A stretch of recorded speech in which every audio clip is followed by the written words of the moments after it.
Selamat datang di channel Alur Donghua. Sebelum menonton, silahkan subscribe, biar Mimin tambah semangat update-nya. Saat leluhur ras binatang berada dalam perdebatan sengit, Han Li sedang duduk bersila di atas ranjang batu di ruang dalam. Matanya tertutup dan cahaya hijau mengalir di sekujur tubuhnya.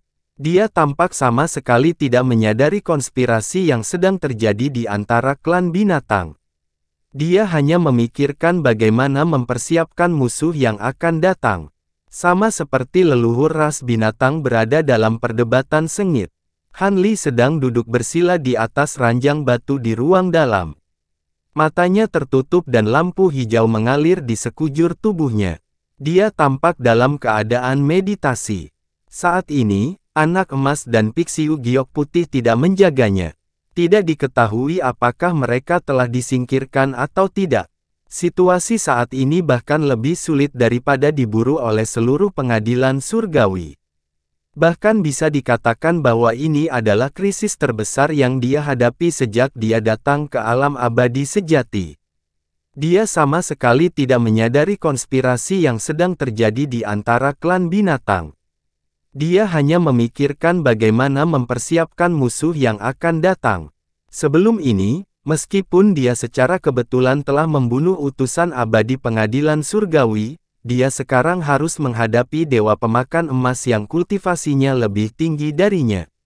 Bahkan Gongsu Jiu tidak ada apa-apanya di depannya. Meskipun kemungkinan menang tipis, dia tentu saja tidak akan menyerah. Selama ada kesempatan untuk bertahan hidup, dia akan melakukan segala kemungkinan untuk menemukan jalan keluar. Waktu berlalu sedikit demi sedikit. Setelah jangka waktu yang tidak diketahui, kelopak mata Han Li bergerak dan dia membuka matanya. Pada saat yang sama, cahaya hijau yang mengalir di sekujur tubuhnya juga menghilang. Dia melihat ruang luar tanpa ekspresi dan kemudian perlahan menutup matanya. Di tengah Dark Star Canyon, di lembah dekat tebing, sesosok terbang melintasi langit. Itu berubah menjadi kilatan cahaya hijau dan berhenti di udara. Seorang pria anggun berjubah putih dengan rambut biru muda diikat di belakangnya muncul. Itu adalah Nuo Qinglin. Dia mengulurkan tangannya di depannya dan berkata kepada sosok di depannya, "Kembalilah bersamaku." Dalam kehampaan, sebuah tangan ramping mengangkat tudung jubah yang menutupi kepalanya. Dengan kilatan cahaya abu-abu, sesosok muncul dari udara tipis.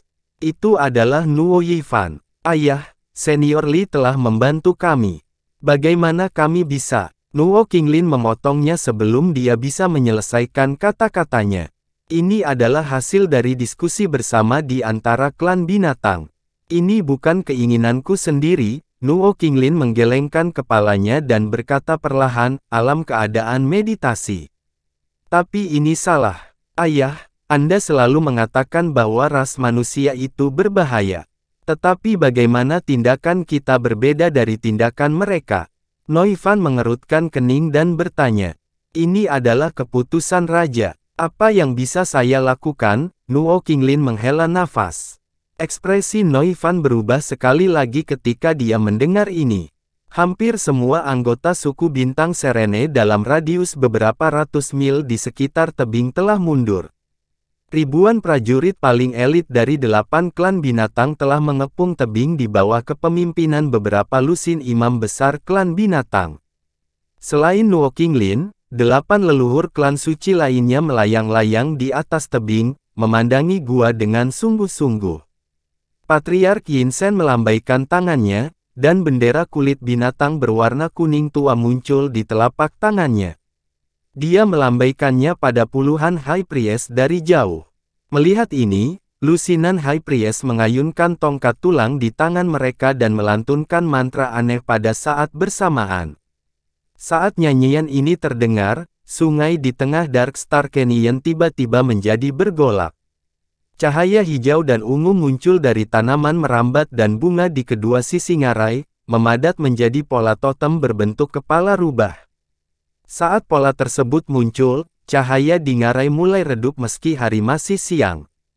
Seolah-olah senja sudah dekat dan malam akan datang. Pada saat yang sama, bintik-bintik cahaya bintang muncul dari segala arah, menyatu menjadi Bima Sakti 9 langit yang mempesona. Itu jatuh langsung dari langit malam, berubah menjadi untaian kekuatan aneh dan misterius yang memenuhi seluruh ngarai. Saat lusinan High Priest bernyanyi, ribuan prajurit elit dari berbagai klan juga menari sebagai tanggapan. Segera, sinar cahaya berkumpul di sekitar tebing di tengah ngarai, dan formasi pengurungan besar muncul darinya, mengelilingi seluruh tebing dan tempat tinggal gua. Rekan Li, silakan keluar untuk rapat. Suku binatang buas, aku punya sesuatu untuk didiskusikan denganmu, teriak Yin Sen. Suaranya bergema di pegunungan dan sungai di ngarai seperti bel besar. Tebing itu benar-benar sunyi, dan tidak ada yang menjawab. Rekan Li, tolong keluar untuk rapat. Ekspresi Yin Sen tetap tidak berubah saat dia terus berteriak. Dia bisa dengan jelas merasakan aura Han Li di dalam gua, jadi dia tidak terlalu cemas. Di antara para prajurit dari 8 suku suci, ada banyak dari suku Chen Tenang dan suku lainnya, dan mereka semua telah melihat konfrontasi antara Han Li dan serangga roh. Meskipun mereka tidak mau mengakuinya, mereka masih cukup takut pada manusia ini. Kenyataannya, tidak hanya mereka, bahkan Wulu, Manlin, dan para pemimpin suku lainnya juga sangat waspada terhadapnya. Namun, dalam menghadapi kelangsungan suku mereka, mereka telah membuat pilihan sendiri. Setelah Yin Sen memanggil 3 kali, binatang buas itu akhirnya merasa ada yang tidak beres. Sepertinya ada yang tidak beres. Wulu mengerutkan kening dan berkata. Manlin dan yang lainnya saling memandang dengan bingung. Pura-pura misterius. Aku akan pergi melihatnya. Pemimpin suku Night Owl, Jenny, meraung rendah, dan sosoknya bersinar. Seperti elang, dia diam-diam menukik ke arah tebing. Kecepatannya secepat sambaran petir. Namun, sebelum dia bisa mendekat, tiba-tiba ada ledakan dari tebing. 2 pintu tebal itu hancur berkeping-keping dengan kekuatan yang kuat, dan mereka terbang berkeping-keping. Gelombang udara yang kuat menyapu udara dengan asap dan debu yang mengepul. Jenny baru saja akan mendekat ketika ekspresinya tiba-tiba berubah. Dia segera mundur dan melayang di udara. Binatang-binatang lain mau tidak mau menjadi gugup, dan mereka semua melihat ke arah tebing. Di tebing, seorang pria paruh baya berjubah hijau berdiri dengan tangan terkatup di belakang. Dia dengan tenang melihat para pemimpin suku yang hadir. Kecuali beberapa pemimpin suku, tidak ada yang berani menatap matanya. Binatang buas yang sombong itu benar-benar menundukkan kepala di depan seorang kultivator manusia. Di antara sedikit orang ini adalah Yin Sen, pemimpin suku tua dari suku Husi, wanita tua layu dari suku Gajah Ilahi, dan Nuo Qinglin. Nuo Qinglin memandang Han Li dengan tatapan yang sangat rumit. Tampaknya sedikit menyesal, sedikit menyedihkan, dan sedikit tidak berdaya. Han Li tetap diam dari awal sampai akhir. Matanya tenang, dan dia tidak memancarkan aura dewa emas tingkat menengah. Dia bahkan tidak mengatakan sepatah kata pun, tetapi tampaknya ada tekanan tak terlihat yang membuat puluhan ribu elit binatang itu mandek. Pada saat ini, ekspresi Yin Sen tiba-tiba menjadi dingin, dan dia berteriak dengan keras. Lakukan. Setelah perintah diberikan, puluhan High Priest mengayunkan tongkat tulang mereka secepat kilat. Mantra yang rumit dan samar terdengar di sekitarnya. Darah mengalir keluar dari telapak tangan mereka dan mengalir di permukaan tulang mereka seperti tetesan. Saat darah meresap ke dalam tongkat tulang seputih salju, cahaya menjadi semakin terang. Di langit di atas formasi yang mengelilingi seluruh tebing, serangkaian hantu besar roh sejati mulai muncul, dan perlahan-lahan menjadi lebih padat saat sinar cahaya terkondensasi. Gelombang tekanan yang sangat besar mulai turun dari langit, menyebabkan binatang buas yang hadir merasa sedikit tercekik. Segera, roh sejati pertama turun ke udara di atas tebing. Itu mengenakan baju besi hijau dan memiliki 6 ekor. Itu adalah rubah hijau bernama Su Liu. Setelah itu, seekor badak raksasa bercula satu dengan tubuh sebesar gunung dan seekor elang besar dengan bulu hitam pekat juga muncul di langit. Dengan semburan fluktuasi aura yang kuat, 8 roh sejati yang disembah oleh binatang buas menunjukkan tubuh asli mereka satu demi satu, dan mereka semua menatap pria parubaya berjubah hijau di tebing. Menghadapi tekanan dari 8 roh sejati, Han Li masih tidak mengatakan sepatah kata pun, dan berdiri dengan tangan terlipat di belakang punggungnya. Mata rubah berekor 6 hijau berkedip sejenak, dan tiba-tiba mengerutkan kening. Sosoknya tiba-tiba menukik ke bawah, dan ekor rubah yang terbungkus angin siulan menamparkan keras ke arah Han Li. Boom, terdengar suara keras. Asap dan debu mengepul dari tebing, dan runtuh dengan suara keras. Sosok Han Li juga tenggelam dalam asap dan debu. Semua binatang buas, termasuk Yuki, sedikit bingung. Untuk sesaat, mereka tidak tahu apa yang sedang terjadi. Kalian sekelompok idiot, orang itu sudah melarikan diri. Bagaimana kalian bisa membuat keributan sebesar itu dengan mengepung seorang palsu yang bahkan bukan palsu? Su Liu menoleh untuk melihat para patriark dari binatang buas, dan memarahi dengan sedikit sarkasme. Setelah mengangkat ekornya, Han Li tidak terlihat.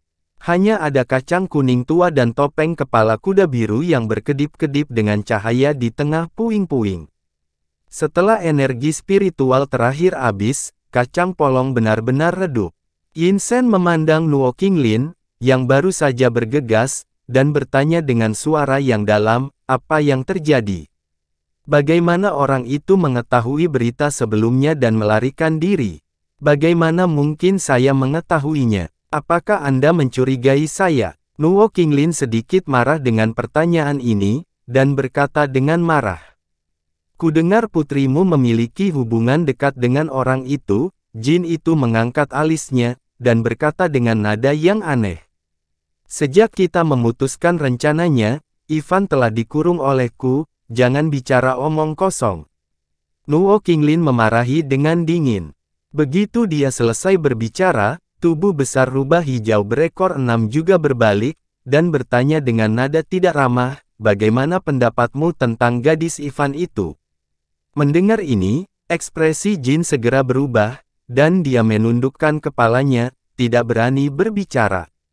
Meskipun kekuatan rubah hijau berekor 6 tidak menonjol di antara roh sejati yang disembah oleh klan lain, itu adalah putra sah Raja Roh Sejati, Yuhu. Itu adalah eksistensi yang bahkan diwaspadai oleh roh sejati klan burung hantu malam, jadi bagaimana dia berani menyinggungnya? Wulu dan Manlin saling memandang, dan ada sedikit schadenfreude di mata mereka. Siapa yang tidak tahu bahwa Tuan Su Liu ini menyayangi gadis Noifan itu, dan dia, Sang Jin, harus pergi dan mengacau dengannya. Alasan mengapa klan Chen Serene dapat memegang posisi tinggi di antara 8 klan suci terutama karena roh sejati yang mereka sembah adalah Tuan Su Liu, dan alasan lainnya adalah karena Tuan Su Liu sangat menghargai Noifan. Jangan salahkan wanita karena tidak berguna. Su Liu menegur dengan suara rendah. Kemudian, sosoknya berangsur-angsur memudar dan menghilang ke dalam kehampaan. Roh sejati lainnya bertukar kata satu sama lain dan meninggalkan tempat itu. Hanya orang-orang dari 8 klan suci yang tersisa di langit di atas reruntuhan tebing. Mereka saling memandang dan ekspresi mereka agak jelek. Beberapa ribu kaki jauhnya, Noifan, yang bersembunyi, melihat keributan itu. Dia tampak kelelahan dan menghela nafas panjang. Di puncak tunggal puluhan ribu mil jauhnya dari Dark Star Canyon, Han Li sedang duduk bersila di bawah pohon kuno yang menjulang tinggi. Tubuhnya diselimuti lapisan cahaya keemasan dan dia bermeditasi dengan mata tertutup. Pada saat ini, dia tiba-tiba membuka matanya dan sudut mulutnya sedikit melengkung untuk menunjukkan senyuman sarkastik. Paman, kenapa kamu tiba-tiba tersenyum begitu licik? Jintong bertanya dengan rasa ingin tahu saat melihat pemandangan ini dari samping. Ras binatang telah memilih untuk menyerangku. Han Li berkata perlahan. Jintong tampak sedikit kecewa ketika mendengar ini. Dia mengerutkan kening dan menatap White Jade PCU di sampingnya yang tersenyum bahagia. Xiao Bai dengan cepat menyembunyikan senyumnya saat dia ditatap olehnya. Dia berkata dengan hati-hati, "Bos, saya kalah taruhan. Saya menang kali ini." Jintong mendengus dingin. Dia mengangkat tangannya dan melemparkan kristal yang penuh energi spiritual ke Xiao Bai. Anjing ras binatang ini benar-benar tidak tahu terima kasih.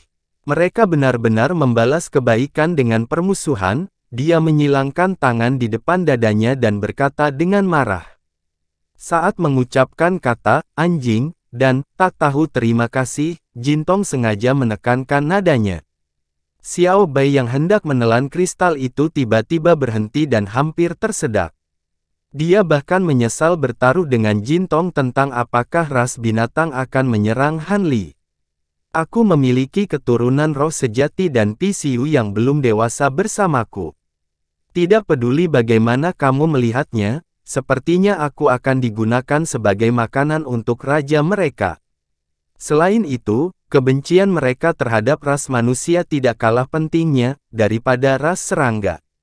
Terlalu tidak bijaksana bagi kita untuk terus tinggal di sana, kata Han Li sambil tersenyum. Tuan, Anda memiliki pandangan jauh ke depan dan pandangan jauh ke depan. Xiao Bai menelan potongan kristal itu dan memuji. Jintong mengangkat alisnya dan bertanya, "Xiao Bai, mengapa aku tidak menyadari bahwa kamu adalah pesuruh di masa lalu? Bahwa kamu sangat pandai menyanjung orang lain." Hehe. Setelah mengikuti guru, hari-hari saya jauh lebih baik. Saya tidak hanya memiliki harta karun roh surgawi untuk dimakan, saya juga memiliki bos yang bijaksana dan perkasa seperti Anda untuk melindungi saya. Di masa lalu, saya bahkan tidak berani untuk memikirkan hal ini, kata Xiao Bai dengan sikap yang tampak tulus. Matamu bagus. Jintong mengangguk puas. Dia sangat senang dengan kata-kata ini. Ngomong-ngomong, Tuan, teknik penggantimu benar-benar luar biasa. Kamu memakai topeng prajurit Dao dan berganti pakaian. Kemudian, kamu menyembunyikan jimat pengganti di tubuh prajurit Dao. Selama kamu tidak bertarung dengan orang lain, Anda bisa berpura-pura sebagai yang asli. Little White memuji. Baiklah, itu cukup dengan sanjungan. Setelah kita meninggalkan ras binatang, kita tidak akan dapat menggunakan roh sejati dari ras binatang untuk melawan dewa pemakan emas itu lagi, dan situasi kita hanya akan memburuk, kata Han Li saat dia bangkit berdiri. Paman, sebenarnya, aku memiliki perasaan samar bahwa kekuatan orang itu pulih sedikit demi sedikit, kata Jintong dengan cemas. Lagi pula, Yuan Isolating Magical Chain bukanlah sesuatu yang aku sempurnakan, jadi efeknya secara alami tidak sebaik Heaven Sealing Chain. Selain itu, kekuatan dewa pemakan emas sangat tirani, jadi tidak akan bertahan lama. Tidak akan lama sebelum itu menyusul kita. Han Li menghela nafas dan berkata, lalu apa yang harus kita lakukan? Jintong bertanya dengan cemas. Sekarang kita telah mendapatkan bagian dari peta ras binatang, mari kita selangkah demi selangkah. Jika kita memiliki cukup waktu untuk memulihkan pola Dao waktu, dengan bantuan roda harta karun kebenaran, kita mungkin memiliki kesempatan untuk melukainya secara serius dan mengulur waktu bagi kita untuk melarikan diri dari dunia liar, kata Han Li. Lalu kemana kita harus pergi dulu? Jintong mengangguk dan bertanya. Han Li tidak segera menjawab. Sebaliknya, dia membalik telapak tangannya dan mengeluarkan peta. Setelah memeriksanya sejenak, dia berkata, menurut peta, area di mana ras binatang dan ras serangga tinggal hanya di tepi dunia Savage. Lebih jauh ke selatan adalah bagian terdalam dari dunia Savage. Bagaimanapun, mari kita pergi sejauh mungkin dari ras serangga dan ras binatang buas. Setelah mengatakan itu, dia melambaikan tangannya dan memanggil Emerald Jade Flying Karyage. Setelah memanggil Jintong dan Xiao Bai, dia mengendarai kereta terbang dan berubah menjadi aliran cahaya hijau zamrud yang mengalir. Setengah hari kemudian, Han Li berdiri di depan kereta terbang berwarna hijau zamrud. Kekuatan spiritual abadi di tubuhnya melonjak ke kereta terbang dari bawah kakinya dan mendorong kereta terbang ke depan dengan sekuat tenaga. Pola roh pada kereta terbang berwarna hijau zamrud berkedip-kedip dan menembakkan gumpalan cahaya roh seperti sutra hijau. Mereka berkumpul bersama untuk membentuk bola cahaya berbentuk pesawat ulang-alik dan meludah ke belakang. Kereta terbang itu terbang ke depan dengan kecepatan yang tak tertandingi. Pemandangan di sekitarnya dengan cepat mundur dan menjadi buram. Namun, alisnya masih berkerut. Kecepatan kereta terbang saat ini luar biasa, tetapi dia tahu bahwa ini jauh dari batas harta karun. Dia kemungkinan besar hanya mampu melepaskan 20 hingga 30% dari kekuatannya. Lagi pula, pemilik asli dari harta ini adalah Dewa Tai, jadi wajar saja jika dia tidak dapat melepaskan kekuatan penuh dari harta ini dengan basis kultivasi Dewa Emas tahap menengahnya. Kecepatan ini secara alami lebih dari cukup untuk perjalanan normal, tetapi dalam keadaan saat ini, itu tidak cukup. Dengan pemikiran ini, Han Li tiba-tiba mengangkat tangan dan melambaikan tangan. Petir emas melintas di sampingnya, dan sosok Taois Xie muncul. Kamu kendalikan kereta terbang, Han Li menginstruksikan, lalu mundur beberapa langkah dan duduk. Kekuatan spiritual abadi Taois Xie secara signifikan lebih lemah daripada Han Li, dan begitu dia mengambil alih, cahaya spiritual di sekitar kereta terbang sedikit meredup, dan juga melambat secara signifikan. Han Li menutup mata untuk ini. Dia membalik tangannya dan mengeluarkan topeng Dragon Viv dan meletakkannya di wajahnya. Dengan lambaian tangannya, lapisan cahaya merah muncul di atas topeng dan memadat menjadi layar cahaya merah di depannya. Layar cahaya merah yang dibentuk oleh topeng Istana Samsara tidak berbeda dengan topeng aliansi ketidakkekalan kecuali untuk daftar bumi. Han Li dengan cepat menemukan area hadiah dan memposting misi hadiah untuk menemukan cara bagi Dewa Emas untuk menggunakan harta abadi persatuan besar. Hadiahnya cukup tinggi di batu esensi abadi. Setelah melakukan ini, dia tidak menyingkirkan topengnya. Sebagai gantinya, dia pergi ke area perdagangan dan dengan hati-hati melihat barang-barangnya. Beberapa saat kemudian, setumpuk bendera dan piring formasi kuning, harta abadi berbentuk payung putih, dan liontin batu giok muncul di sampingnya, yang semuanya memancarkan fluktuasi energi spiritual yang kuat. Mata Jintong berbinar ketika dia melihat barang-barang ini, tetapi ketika dia melirik Han Li, yang masih melihat-lihat barang-barang itu, dia menelan ludah dan dengan paksa memalingkan muka. Waktu berlalu, dan dalam sekejap mata, setengah hari telah berlalu. Layar cahaya merah beriak dan menghilang. Han Li melepas topengnya dan menyimpannya, lalu menghembuskannya dengan lembut. Paman, kamu telah menghabiskan banyak batu esensi abadi. Barang bagus apa yang kamu beli? Jintong segera menghampiri Pixiu dan melirik ke ruang kosong di depan Han Li. Ini semua hal yang berguna. Aku tidak bisa membiarkanmu memakannya. Han Li melambaikan lengan bajunya dan barang-barang di tanah menghilang. Jintong cemberut. Ngomong-ngomong, apakah ada gerakan dari Dewa Primordial Pemakan Emas itu? Han Li mengubah topik. Tampaknya kekuatannya pulih lebih cepat dari sebelumnya. Namun, untungnya dia belum mengejar. Wajah kecil Jintong langsung menegang saat mendengar ini. Jintong, berapa lama kamu bisa tinggal di perut Pixiu?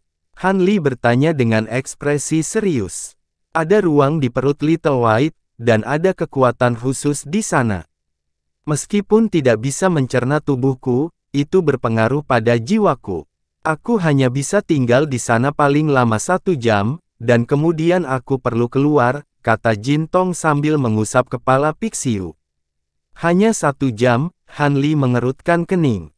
Jintong bisa bersembunyi di tubuh Pixiu, yang bisa mengisolasi dia dari indera Dewa Pemakan Emas. Itu sangat berguna untuk kabur, tapi hanya bisa bersembunyi selama 1 jam.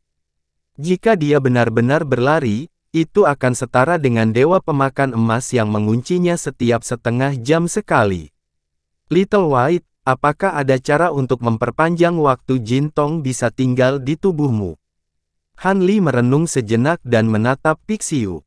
Ruang di tubuhku adalah kekuatan magis bawaan dari klan Pixiu. Sayang sekali aku belum dewasa, jadi aku tidak bisa sepenuhnya mengendalikan semua yang ada di ruang itu. Membiarkanmu tinggal di sana selama 1 jam sudah merupakan upaya terbaikku. Jika Anda ingin memperpanjang waktu, saya khawatir. Saya khawatir Anda harus menemukan cara, kata Pixiu sambil menggelengkan kepalanya. Kalau begitu, selama kamu bisa memperkuat perlindungan rohmu, kamu pasti bisa memperpanjang waktu kamu tinggal di tubuh Pixiu. Ini tidak sulit. Han Li merenung sejenak, dan senyuman muncul di matanya. Dia membalik tangannya dan mengeluarkan topeng kuil samsara dan meletakkannya di wajahnya. Cahaya merah muncul dari topeng, dan segera membentuk tirai cahaya merah lagi. Dia membuka area perdagangan dan mencari sebentar. Segera, matanya berhenti pada suatu barang. Jimat pelindung jiwa. Apa itu? Jin Tong bertanya sambil mengikuti pandangan Han Li. Cobalah, mungkin berhasil, kata Han Li dengan senyum tipis. Untuk menghadapi serangan balik dari seni penyempurnaan roh, dia telah mencari segala macam hal yang berhubungan dengan jiwa, dan menemukan nama Soul Armor Talisman secara kebetulan.